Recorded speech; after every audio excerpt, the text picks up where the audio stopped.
গ্রামের একদম শেষ প্রান্তে ছিল একটা পুরনো ভাঙাচোরা বাড়ি। সবাই একে ডাকত কালো বাড়ি, কারণ সন্ধ্যের পর ওই বাড়ির ভেতরে আলো না জ্বলেও জানালার ফাঁক দিয়ে একটা কালো ছায়া ঘুরে বেড়াতে দেখা যেত।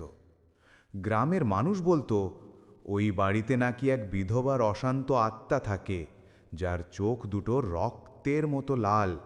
রাত হলেই সে মানুষ খুঁজে বেড়ায়।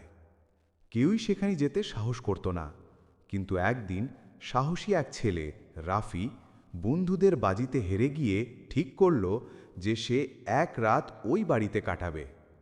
রাত 12টা। রাফি একটা লণ্ঠন নিয়ে বাড়ির ভেতরে ঢুকতেই ভেতরটা কেমন যেন ঠান্ডা হয়ে গেল। দেয়ালে ঝুলে থাকা পুরনো ছবিগুলোর চোখ যেন তাকে অনুসরণ করছে। হঠাৎ টক টক করে শব্দ হলো। কেউ একজন যেন বারান্দা দিয়ে হাঁটছে। রাফি চিৎকার করে বলল, কে ওখানে? কেউ উত্তর দিল না, কিন্তু হাঁটার শব্দটা এবার ঠিক তার পেছন থেকে শোনা গেল। সে ঘুরে দাঁড়াতেই দেখে হালকা বাতাসে দুলতে থাকা সাদা থান, আর তার নিচে কোনো মুখই নেই, কিন্তু জ্বলছে দুটি লাল চোখ। রাত 1টা।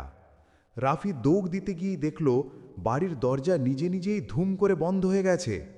বাইরে বের হওয়ার সব পথ বন্ধ। ছায়াটা এবার তার দিকে ধীরে ধীরে এগিয়ে আসছে, এতই ধীরে যেন পা মাটিতে ছোঁয়াই না। তার কানে একটা চাপা ফাটা গলার শব্দ, এত রাতে কে আমার ঘরে এলে? লণ্ঠনের আলো হঠাৎ নিভে গেল। চারিদিকে অন্ধকার। অন্ধকারে রাফি অনুভব করল কেউ তার পেছনে দাঁড়িয়ে আছে। তার ঘাড়ের কাছে ঠান্ডা নিঃশ্বাস পড়ছে। হঠাৎ জানালার বাইরে বিদ্যুৎ চমকালো। সেই আলোয় রাফি দেখল ওর সামনে দাঁড়ানো সেই ছায়া। এবার থান খুলে মাথা তুলল, এবং নিচে কোনো মুখই নেই, শুধু একেবারে কালো গর্তের মতো শূন্যতা, যার ভেতর থেকে শোনা যাচ্ছে শত মানুষের কান্না।